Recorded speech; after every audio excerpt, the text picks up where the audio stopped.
Bonjour à toutes et à tous, c'est Vieux Chat. Aujourd'hui, je vais vous présenter Lux Perpetua, troisième tome de la trilogie Hussite écrite par Andrei Sapkowski.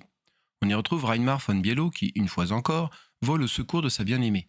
Mais pas la même que lors du premier tome. Cette fois-ci, les événements historiques, bien que toujours présents, s'effacent un peu plus pour laisser plus de place à l'intrigue finale. Qui a enfermé Jutta von Apolda? Où peut-elle se trouver? Renevan est toujours aussi ballotté par ceux qui font l'histoire, mais cette fois-ci, il n'est plus aussi inexpérimenté qu'avant. Que ce soit sa connaissance de la nature humaine ou des arts ésotériques, il a décidé de ne plus se laisser emporter par le courant des nombreux actes bellicistes qui redessinent les contours de la Bohème et de la Silésie. Ses convictions se sont affirmées, qu'elles soient religieuses ou humanistes. Il continue à apporter son savoir de médecin à celles et ceux qui en auraient besoin.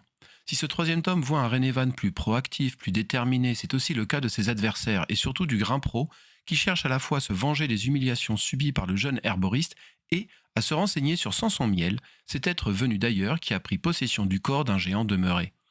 Lequel des deux assouvira sa vengeance?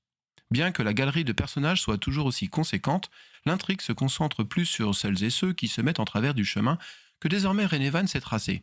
Retrouver Jutta. Ainsi, l'intrigue est plus facile à suivre.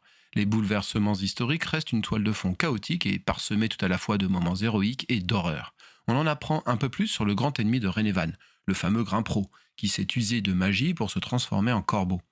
Bien que le récit principal suive la structure classique d'une personne en détresse à secourir, les différents protagonistes sont très bien caractérisés et aucun d'eux n'a qu'un seul objectif en vue. Leur loyauté à leurs idéaux et aux autres personnages est souvent remise en question, les rendant ainsi très cohérents, très crédibles. L'auteur a un talent certain pour créer des situations comiques, inédites, imprévues, puis il crée des personnages attachants malgré tous leurs défauts qui se retrouvent ballottés par lesdits événements. Ce troisième tome est celui que j'ai préféré car la verve de l'auteur est moins tournée vers l'érudition historique que vers une érudition narrative. Voici un extrait. L'écuyer blessé entendit le cavalier approcher. Le renaclement du cheval et les tintements de son harnais l'avaient alerté. Il gémit, tenta péniblement de se relever, mais il n'y parvint pas.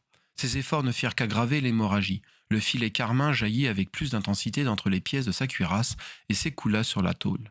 Le blessé cala son dos contre un tronc couché, empoigna sa dague. Conscient toutefois que cette arme serait d'une piètre utilité dans la main d'un homme incapable de se lever, dont le flanc avait été transpercé par une lance et la jambe luxée par une chute de cheval. L'étalon bai qui avançait vers lui allait lamble. Sa démarche peu commune frappait l'œil.